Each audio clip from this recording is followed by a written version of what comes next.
ఏంటన్నా ఇప్పుడు కరెక్ట్గా ఇన్ని రిలీజ్ డేట్లు మొత్తం ఎన్ని మారినాయి అంటే మా జబర్దస్త్లో జడ్జిలు కూడా అన్నిసార్లు మారలేదు.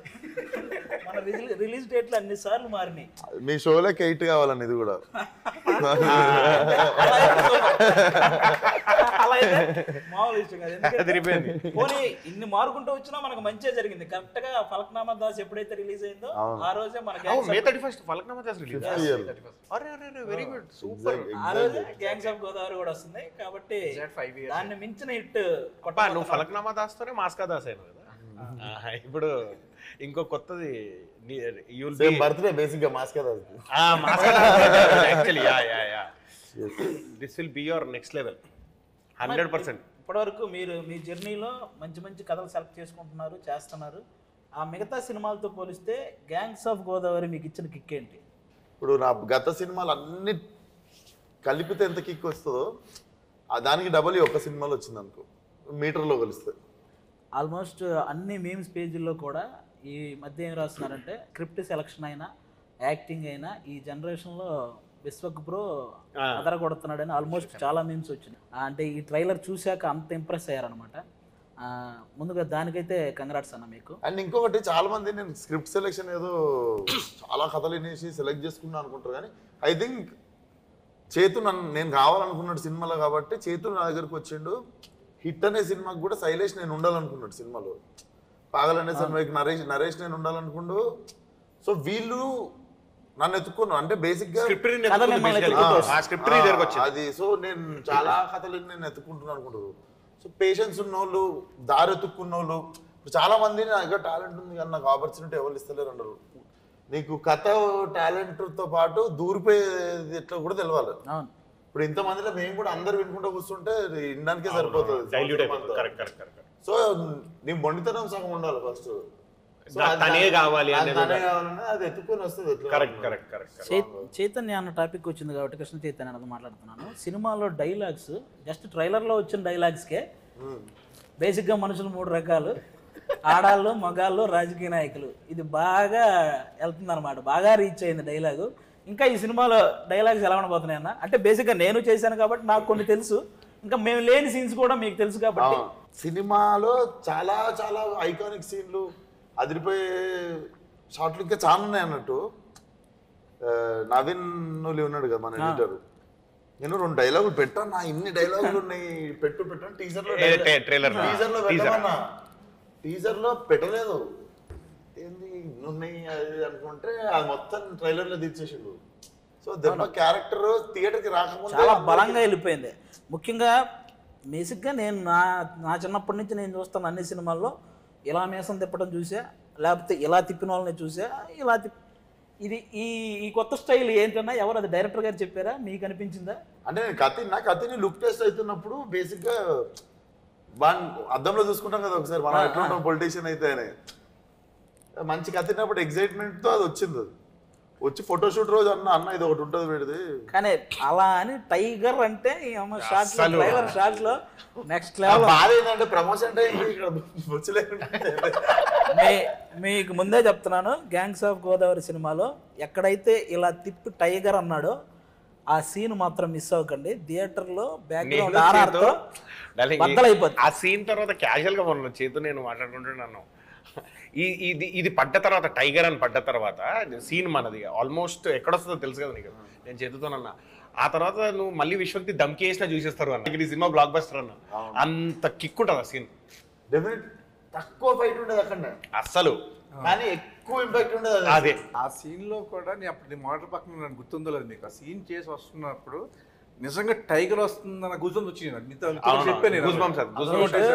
మామూలుగా లేదు అసలు. ఆ హెయిర్ కట్ చేసింది కానీ ఆ గడ్డం, మేసం, బాడీ లాంగ్వేజ్ అసలు ఈ సినిమాకి ఎంత ప్లస్ అయినాయి అంటే ఇంకా చాలా మంది ఇంక సింహాద్రిలో ఎన్టీఆర్ గారిని చూసినప్పుడు ఒక కిక్ ఉంటుంది, అలాంటి కిక్ మళ్ళీ గ్యాంగ్స్ ఆఫ్ గోదావరిలో మీకు అంటే మీరు ఎదిగే స్థాయిలో ఇలాంటి సినిమా పడడం అనేది. అంటే ఇప్పటివరకు విశ్వక్సేన్ గారు అంటే ఒక టైర్ 2 హీరో, ఇలాంటి ఒక ఇది ఉంది కదా. నాకు ఎందుకు ఈ సినిమా తర్వాత మీరు ఆ టైర్ 1 బ్యాచ్లో ఉంటారని నాకు అనిపిస్తుంది అన్న. ఆ రేంజ్ మాస్ అయితే పడింది. టైర్ ఆ రోజు పంటి మీద చేస్తున్నాం. టీం అందరం పోవడానికే ఒక పెద్ద పంచాయతీ, 2-3 గంటలు పడుతుంది. అందరం పోయి జిమ్మిలు పోయి లైట్లు పోయి మొత్తం పంచాయతీ. పమ్మి గారు పోయి గారికి ఈత రాక ఆయన ఎత్తుకొని పోయి కంటిన్యూటీ కోసం అందరం పోతే చెప్పులు కొడుతున్నాయి. అవును, ఎక్కడ సీన్ డిస్టర్బ్ అయిద్దామని అందరికి ఒక చిన్న భయం. ఇంపార్టెంట్ సీను వర్షం పడి ఎక్కడో అయిపోయి అండ్ మనది లాస్ట్ 2 days అనుకుంటా. అవును తర్వాత ఆర్టిస్ట్ డేట్లు కావాలి, మళ్ళీ అందరు డేట్లు కుదిరినప్పుడు మళ్ళీ రావాల్సి వస్తుంది 15 days తర్వాత థాట్ లో లైట్. ఆల్మోస్ట్ 20 మంది ఆర్టిస్టుల డేట్లు ఆ ఒక్కరోజు ఆ సీన్ కావాలి. హ్యూజ్ ఆ ప్రెజర్ అంతా ఉండేసరికి ఆ వర్షం ఆగిందని చెప్పి వెళ్ళి ఆ షాట్లు తీస్తుండే మిగిలిన. సో అప్పుడే టైగర్ షాట్ తీసినాం. ఫస్ట్ తీసినాం అన్న 1 more అంటే ఎవ్వరు 1 more అనట్లేరు. అవును అవును 1 more అసలు 1 more అయ్యేలాగా చెయ్యట్లేదు, ఎవరు వాడు భయంతో బాగా చేస్తున్నారు. ఎందుకంటే ఎప్పుడు వర్షం పడితే తెలియదు. ఆయన అలా చూస్తున్న గూస్ బంప్స్ ఇక్కడ నాకు. అవును, టైగర్ ఐస్ చూడండి, నేను ఐస్ చూడండి. అక్కడ పక్కన పెడితే ఎగ్జాక్ట్ టైగర్ లో ఆ ఇంటెన్స్ ఎలా ఉంటుందో ఆయన ఐస్ అవుతుంది. కరెక్ట్. పర్ఫార్మర్ కాబట్టి ఒక పర్ఫార్మర్ పెద్ద ఫ్యాన్ ఎన్టీఆర్ గారు. కాదు కాదు, ఇప్పుడు ఐస్ అన్నారు కదా ఆయన. మొన్న సుమార్ట షోకి వెళ్తే అక్కడ జూనియర్ ఎన్టీఆర్ అన్నది ఫేస్ ఇంతవరకు కవర్ ఉండి ఒక ఫోటో వేసారు. వేసి ఇది ఎవరి ఫోటో చెప్పండి, నాదే అంటున్నాడు. నాదే ఫోటో అన్నాడు, చేతు కూడా ఇద్దరు. ఇది నీదే నీదే విశ్వకి నీదే నీదే అన్నారు ఇద్దరు. అది ఓపెన్ చేస్తే అన్నది యాజ్ ఇట్ ఈస్. అంటే నువ్వే కన్ఫ్యూజ్ అయినా అంటే ఎంత క్లోజ్ ఉంటుందో ఆలోచించు. మన సినిమాతో పాటు నెక్స్ట్ ఒక ఇంట్రెస్టింగ్ మ్యాటర్ ఉందన్న, కాబట్టి పనిలో పని గడిగేస్తా. ఈసారి ఆంధ్రాలో ఏమొస్తుంది అనుకుంటున్నారు? ఆంధ్రాలో, తెలంగాణలో, ఓవర్సీస్ లో అన్నింటిలో 31st గ్యాంగ్స్ ఆఫ్ చూడు. అంటే నేను రాజకీయం గురించి అడుగుతున్నా. నాకు ఈ బయట రాజకీయం గురించి తెలియదు కానీ ఈ సినిమాలో నా రాజకీయం ఒకటి ఉంది. లంకల రత్నం వస్తాడు. ఇప్పుడు మన ఆంధ్ర తెలంగాణలో రాజకీయాలు ఎంత ఇంట్రెస్టింగ్ గా ఉంటాయో ఈ సినిమాలో రత్న చేసే రాజకీయం కూడా అంతే ఇంట్రెస్టింగ్ గా ఉంటుంది. ఇది కూడా మిస్ అవ్వకండి, ఓకేనా? ఇప్పుడు గ్యాంగ్స్ ఆఫ్ గోదావరి అన్నారు, అది ఏంటి గోదావరిలో మాత్రమే చూడాలనే? ఇప్పుడు డీజేటీలో అంటే డీజేలో ఒక్కలే చూసారా? అంటే ఇప్పుడు ఏమంటే మొత్తానికి గోదావరిలో ఫుడ్ అందరికి ఎలాగైతే నచ్చిద్దో మన గ్యాంగ్స్ ఆఫ్ గోదావరి కూడా అందరు ఆడియన్స్ ఎగ్జాక్ట్లీ అంతేనా? సో మా సినిమా తీసినాము, మసాలా సినిమా తీసినాము ఒప్పుకుంటా, బట్ ఇది మెక్సికన్ స్పైస్. ఇది like it can be accepted by even all cultures and ఇప్పుడు ఉండే టీనేజర్స్ కి వాళ్ళకి కూడా సడన్ గా మనకు ఒక కంప్లైంట్ ఉంటుంది చూసినావా, ఇంకా అట్లా పాత టైప్ లో తీస్తున్నారు ఏంది కమర్షియల్ సినిమాలు అనేటోళ్ళకి ఫ్రెష్ గా ఫీడ్ చేసేది. మన బాలయ్య గారు కూడా నాకు ఇచ్చిన కాంప్లిమెంట్ ఫోన్లో అదే, old wine in new bottle అని. దానికి ఐ గెస్ బాగా హెల్ప్ అయింది మన ఆయనే మ్యూజిక్ డైరెక్టర్. ఫస్ట్ సాంగే చుట్టంలో చూసి పోకల్ అనేది ఇప్పటికీ యూట్యూబ్లో మిలియన్స్ ఆఫ్ వ్యూస్. ఈవెన్ మా షోల్లో కూడా కనీసం 2 వారాలకు ఒకసారి ఎవడో కూడా ఆ సాంగ్ మీద పర్ఫార్మెన్స్ చేయడము, బ్యాక్గ్రౌండ్ లో ఆ సాంగ్ రావడము, ఎడిటింగ్ చేసేటప్పుడు ఇలాంటి బాగా వాడుతున్నారు. ఆ సాంగ్ హైలైట్ ఏంటంటే చేతు కథ వినిపించిన తర్వాత ఫోన్ లో పాట కూడా రెడీ ఉండేది. ఫస్ట్ కథ ఓకే, ఫస్ట్ మన అకౌంట్ ఇదేదో మన అకౌంట్ లో పడే పాటలాగా ఉంది, అదొకటి అనిపించేసింది. సో మన ట్రాక్ రికార్డ్ ఒకటి ఉంది, ప్రతి సినిమాలో సాంగ్ ఉంటుంది. సో ఆ ట్రాక్ రికార్డ్ తప్పకుండా మళ్ళీ రెడీ ఉంది. నువ్వు ఇందాక కథలన్నావు కదా, నిన్ను సాంగ్లు కూడా ఎత్తుకుంటూ వస్తాయి. ఇందులో మొత్తం మోగిపోద్ది. ఏ మాటకు ఆ మాట మీకంటే ఎక్కువ ఆయేషా కానీ ఎక్కువ మంచి మిమ్మల్ని నిజంగా నేను కూడా పడుచుకోవాలి. ఆడియన్స్ ఏమో కానీ సెట్ లో తిరుగుతుంటే నేను పనికిరాను తిరుగుతున్నట్టు. ఆ రోజు ఆల్మోస్ట్ సెట్ లో ఒక 500 మంది మొత్తం జూనియర్ ఆర్టిస్టులు అయితే ఎవరైతే అందరూ అంతమంది డాన్సర్లు అంతమంది ఉన్నారు కదా. సెట్ లో విశ్వఖాన్ ఉన్నాడు, ఆయేషా ఖాన్ ఉంది, అందరి చూపు ఆయేషా ఖాన్ మీదే ఉంది. అంటే నేను ఎగ్జాక్ట్ చెప్పడం కాదు కానీ విశ్వక్సేన చూపు కూడా ఆవిడ మీద. అదేమో కానీ నార్మల్ లంచ్ బ్రేక్ అంటే రే రండ్రా ఎప్పుడు బ్రేక్ ఇస్తారని వెయిట్ చేస్తారు. బ్రేక్ ఇస్తారేంటి అప్పుడే ఇచ్చారు అని అడిగే స్థాయికి వెళ్ళిపోయారు. ఆ సాంగ్ షూటింగ్ రోజు మాత్రం ఏ మేనేజర్ వచ్చి ఎవరు డోరు కొట్టలేదు, ఎవడంతా వాడు ఏంటి రెడీ ఏంటి అని అంత ఇదిగా ఉన్నారనమాట. ఈ మధ్య అసలు ఎక్కడ చూసినా సోషల్ మీడియాలో ఆయేషా ఖాన్ గురించి బాగా ఇది వస్తుంది. ఇప్పుడు మన సినిమాకి ఎంతవరకు ఉపయోగపడింది అంటావునా? డెఫినెట్లీ ఈ సాంగ్కి నేనే సాంగ్ ఎవర్రా నిన్ను ఇంట్లో అటు ఇటు తిరుగుతుంటే మా ఫ్రెండ్ ఫోన్ చూసుకుంటూ తినేట్లుంటుంది అన్న నార్మల్ అటు ఫోన్ ఆడుకుంటుండు. ఎవరు అని చూస్తుంటే మధ్యలో డాన్స్ చేస్తుంటుంది, చాలా బాగా డాన్స్ చేస్తుంది ఆ అమ్మాయి. రీసెంట్గా బిగ్ బాస్ కూడా వెళ్ళింది. అంటే ఆ రోజు మనకేంది ఇంకో 3 రోజుల్లో సాంగ్ షూట్. అవును, అప్పుడు ఎదుగుతున్నారు ఎవరెవరు ఎందుకంటే షూటింగ్ ఆపొద్దు వెళ్ళిపోవాలి అని చెప్పి ఆ టైంకి తక్కువ అని చెప్పి మా ఫ్రెండ్ వాడుతున్నాడు ఇట్లా చూపించిండు. నేను ఇప్పటికీ చెప్తా ఆ పిల్లకి ఈ పాట వల్ల బ్రైట్ ఫ్యూచర్ ఉంటే వాడికి థ్యాంక్స్ చెప్పాలి. ఇంకా మా సినిమాలో గ్యాంగ్ చాలా మంది ఉన్నారండి. నేను ఫస్ట్ అటు నుంచి వస్తా. అటు పక్క రామరాజు అన్న, మీ అందరికీ సినిమాల ద్వారా చాలా పరిచయం, దానికంటే ఒక సినిమా ద్వారా ఎక్కువ పరిచయం. 6 పతివ్రతలని ఒక సినిమా ఉండేది, అందరికి గుర్తుంది కదా. ఆ సినిమాలో సీను నాకు అది ఆ సినిమా తెలీదు. నాకు శివారెడ్డి మీటింగ్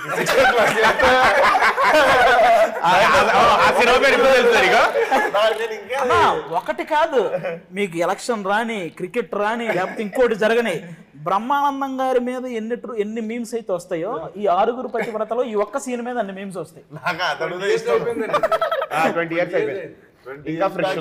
అతడు సీన్దే ఇంకా ఇంపాక్ట్ఫుల్ అది. కానీ కానీ ఈ సినిమాతో అసలు అలాంటి సినిమా గురించి పెట్టడం కానీ అవి కూడా మర్చిపోయారు. ఎందుకంటే ఈ సినిమాలో రామరాజు అన్నకి చాలా మంచి క్యారెక్టర్ పడింది.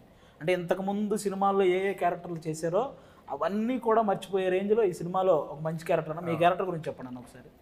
నేను యాక్చువల్లీ ఫస్ట్ చైతు గారు చెప్పినప్పుడు నాకు ఆ క్యారెక్టర్ గురించి నేను యాక్చువల్లీ సూట్ అవ్వనేమో అనుకున్నాను. నేను థాట్ ఫేస్ ఈ రఫ్ గ్యాంగ్స్ ఇట్లా అంటే సార్ చూడండి సార్ అంటే లేదండి అని చెప్పి ఒక కొత్త లుక్ డిజైన్ చేశారు. నాకు మీరు సినిమా చూస్తారు కదా, కొత్త లుక్ డిజైన్ చేశారు. నాకు నేను చూసుకునేసరికి మేము బాగా సెట్ అయింది. గ్యాంగ్ లో తెలియకుండా మీరు సెట్ లో చూసారు. అవునండి, మీకు గ్యాంగ్ లో హీరో ప్రజెంట్ ఒక గ్యాంగ్ లీడర్ తర్వాత ఇంకొకరికి ఒక పెద్ద రెక్క ఉంటుంది చూసారా, అది మీలో కనిపించింది ఆ సీన్ లో. మధునందన్ అన్నకు కూడా ఈ టైప్ ఆఫ్ ఇది చాలా కొత్త. ఎందుకంటే మనకు బాగా మనందరినీ హీరో తర్వాత హీరో రేంజ్ లో మనలందరినీ ఎంటర్టైన్ చేసిన సినిమా గుండెజారి గల్లంతైంది, మీరు అందరూ చూసుంటారు. అందులో మధునందన్ అన్న అలాంటి పర్ఫార్మెన్స్ తర్వాత అసలు ఇది అసలు కంప్లీట్లీ డిఫరెంట్. మీరు ఎలా ఎంజాయ్ చేశారన్న సెట్ లో ఈ క్యారెక్టరైజేషన్ కానీ ఈ సినిమా కానీ? ఇది అసలు నాకు కొత్త లైఫ్ ఇది డెఫినెట్లీ. నేను ఇప్పుడు ఆల్మోస్ట్ 20 years అయింది. నాకు తెలిసి బిగ్గెస్ట్ చేసిన బ్యానర్ ఇదే అండ్ బిగ్గెస్ట్ ఫిల్మ్ ఇదే. నాకు ఎక్కువ రోజులు బిగ్గెస్ట్ బ్యానర్ ఇదే. సో ఆఫ్టర్ 20 years నాకు ఇదొక కొత్త లైఫ్ ఇది డెఫినెట్లీ. మనం ఈ గ్యాంగ్స్ లో చేయడం నాకు ఐ ఫీల్ ఐఎమ్ చాలా లక్కీ అని చాలా లక్కీ. నేను కూడా చైతు గారికి థ్యాంక్స్ చెప్పాలండి. చెప్పాలి సూట్ అవునేమో. అండ్ డార్లింగ్ ఏ రోజు కూడా అసలు నీతో పని చేస్తుంటే ఒక హీరోతో పని చేస్తున్నాము, నీకు బయట ఉన్న ఇమేజ్ కి నీకున్న టెంపర్ అని అసలు ఏ రోజు కూడా అసలు ఆ ఫీలింగ్ అంటే ఇంత హ్యాపీ షూటింగ్ ఎన్విరాన్మెంట్, ఇంత happy space, it's all because of you and చేతు, మీ ఇద్దరు వల్లనే. మనం షూటింగ్ చేస్తుంటే ప్యారల్లీ ప్యాకప్ గానే ఇంకో షూటింగ్ చేస్తాడు. ఎగ్జాక్ట్లీ డైలీ ఉంటాడు మనకు. షూటింగ్స్ వల్ల ఆ ప్యారల్ షూటింగ్ కూడా మనం షూటింగ్ లో హ్యాపీగా ఉంటే నాకు చేయగలుగుతాం.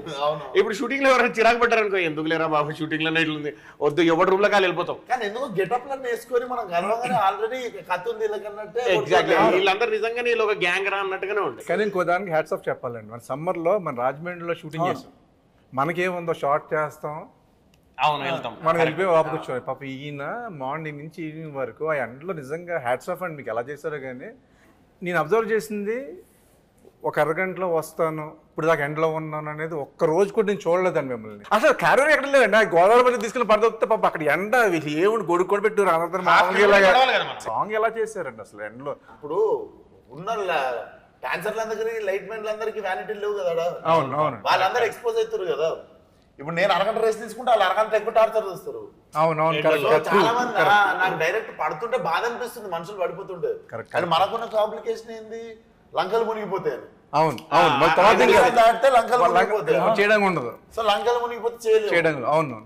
సో ఆ టైంలో మళ్ళీ వీళ్ళందరినీ ఆల్రెడీ టార్చర్ పెడుతున్నాం తీసుకెళ్ళి. అవును అవును అందులో ఇంకా మధ్యలో రెస్ట్ తీసుకొని టైంకి అవైలబుల్ లేకపోతే గంట సేపు ఎక్కువ టార్చర్ పెట్టినా అది కానీ మీకైనా బాడీ ఎలా సపోర్ట్ చేసిందండి? మనం ఉన్న గంటలకే మనం ఎలా వచ్చేలా అయిపోయేవాళ్ళం ఒక 60 నెలలు కూర్చోబట్టి. ఇదంతా ఇంత చేసుకుని వచ్చేవారా? మనంతా అరగంట గంట చేసి వచ్చేవాళ్ళని జిమ్కి వెళ్తే ఈయన మళ్ళీ జిమ్కి వచ్చేవారు అక్కడ మన రాజమండ్రిలో. ఏంటి ఏంటంటే సినిమా చేసినప్పుడు ఇప్పుడు ఇది చుట్టేయాలరా బాబు, ఇది ఎందుకు వచ్చిన సినిమా అంటే ఆ అరగంటలో యానిటీకి వెళ్ళాలనే బుద్ధి వస్తుంది, లేకపోతే సాయంత్రం అయిన తర్వాత నిద్ర వస్తుంది, ఏదో ఒకటి వస్తుంది, పొద్దున మెలకు రాదు. సో సినిమా ఎగ్జైట్ చేస్తుండే, ఎవ్రీడే చూసుకోవాలి. ఫస్ట్ తినేసినాం కదా, అది చూసుకోవాలని ఎగ్జైట్మెంట్ ఉండదు మనకి. అని చూస్తున్నప్పుడల్లా అనుకున్న దానికంటే బాగా ఆడమే జరిగింది సినిమా. అవునవును అవును. కానీ నువ్వు ప్రతి ఇంటర్వ్యూకి అంటే ప్రతి మూవీకి ఇది ఏదో ఒక హల్చల్ ఉంటుంది, ఏదో చేస్తావు. సినిమా రిలీజ్కి ముందు ఏదో ఒక వైరల్ కంటెంట్ ఉంటుంది, ఏదో ఒకటి అవుతుంది. ఈ సినిమాకి ఏమన్నా అయింది అటువంటిది? ఇప్పటివరకు ఏం అవ్వలేదు. ఇంకా అయిపోయింది, మనిషే వైరల్ గా తయారు. ఇలాంటి వైరల్ చేసి చేసి చేసి మనిషే వైరల్ గా తయారైపోయాడు. చూడగానే ఇతను ఒకటి వస్తుంది, ఫిక్స్ అయిపోయాడు. అది ఇంకా ఆడి ఫిక్స్ అయిపోయాడు. అవును, కరెక్ట్. ట్రైలర్ వైరల్ అయిపోయింది. అవును, ఈసారి నీ పర్ఫార్మెన్స్ వైరల్ అది. నువ్వు ఏం చేయవలసిన లేదు సార్, బయట నీ పర్ఫార్మెన్స్ వైరల్ సార్. ఎక్స్ట్రాడినరీ. అలాగే